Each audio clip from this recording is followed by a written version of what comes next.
Hello everyone, I'm Elena, welcome back to my channel Enough of Propaganda. Please like, subscribe, share, write comments. Let's make truth available for everyone. This is what helps to promote it on YouTube. Thank you.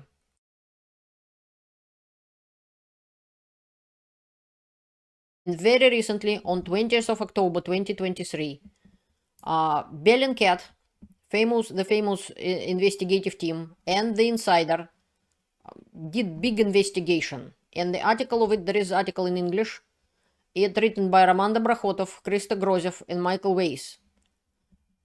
It called Exclusive: Inside an Infamous Russian Spy Unit's First Bombing in NATO.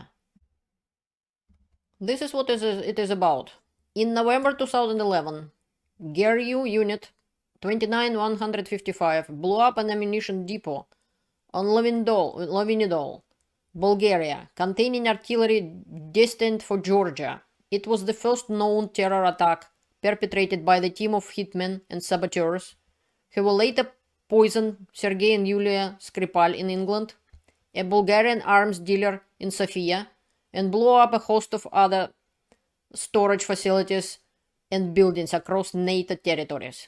These operations killed or wounded dozens of civilians and led to the expulsion of Russian diplomats. But now the Insider has obtained travel records and leaked correspondence from members of that unit, of GRU Unit 2955, that points to their culpability in the inaugural attack in Bulgaria, and partly answer the questions why so many of these operatives have all gone on to occupy high-profile political positions in Vladimir Putin's Russia. This is interview with Christo Grozev to Popular Politics channel made by the team of Alexei Navalny.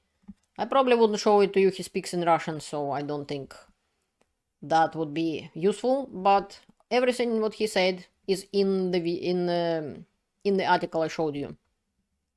This article is in English, you're welcome to read it yourself. I want to point out several things. The bombing represents the first known act of war by Russia against NATO and EU member state, evidence of which the Insider revealed in this article for the first time. And another thing is that the bad guys who were involved in this were promoted for this, for murder people, for committing terrorist acts in NATO countries. Those Russian spies became famous, became promoted, became bosses and chiefs in Putin's regime. We will find out about bombs in Czechia, and blasts in Bulgaria. And it was happening in 2011, in 2012, in 2013, and so on.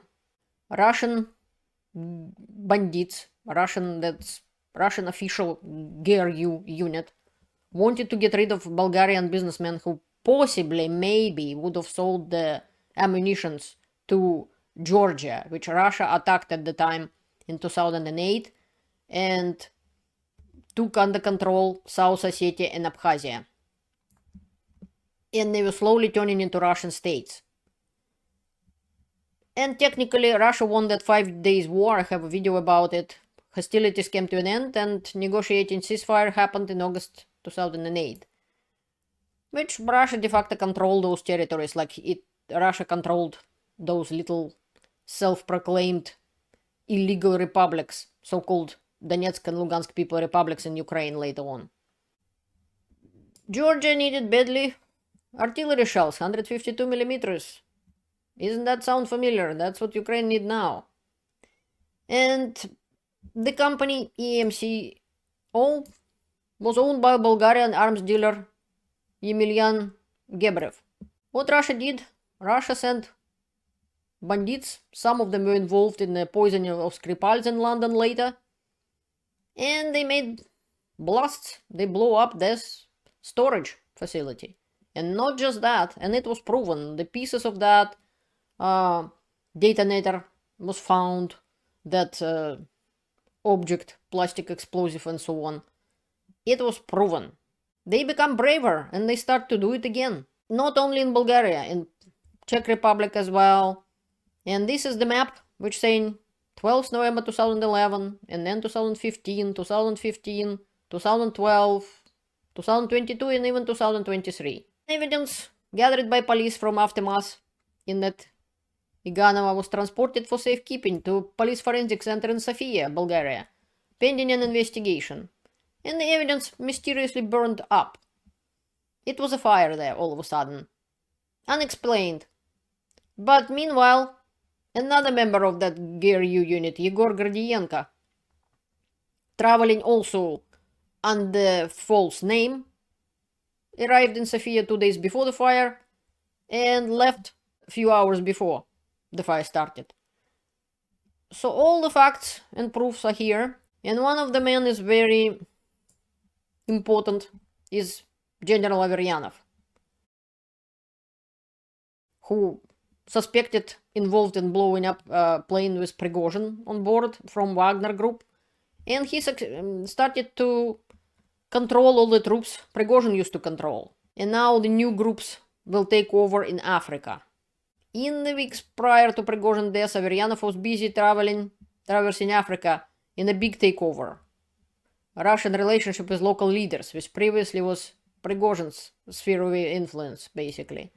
His fortune rise in the course of decades into he's very rich man, and basically everybody you can see in this article who was involved, all the bandits get state positions, and General Averyanov now is a big chief. And this is now what is happening in Africa. This is instead of PMC Wagner, now there are two PMCs created, PMC Redut and PMC Convoy. And Yunusbek Yevkurov, Deputy Minister of Defense, the general which was basically captured by Prigozhin. That's what one of the generals Prigozhin talked to when he captured Rostov city. And this is Andrei Averyanov, Russian military intelligence. He is deputy chief of the GRU and Putin's personal confidant. And these are the oligarchs who controlling those PMCs. Arkady Rotenberg controlled PMC Convoy, and Gennady Timchenko, Putin's buddy, also controlled PMC Redut.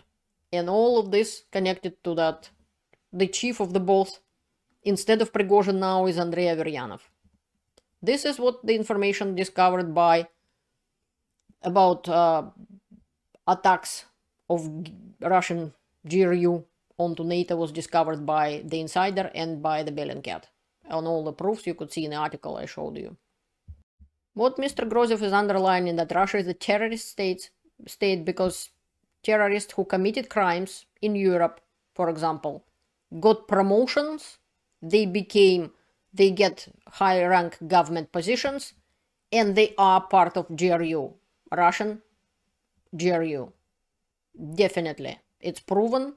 They traveled by the fake passports made up by GRU and FSB and Russian government.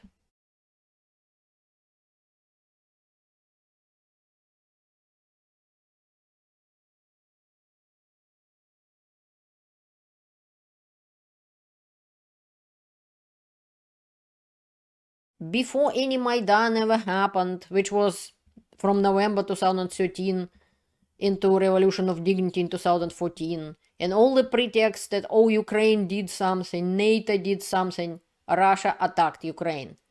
And Russia attacked NATO way earlier, years before anything in Ukraine, like Maidan or Revolution of Dignity, even happened. That is why there is absolutely no reason to believe that anything Russian lies about coup in Ukraine, which never happened, or anything of NATO did, mean nothing. It's just made up story.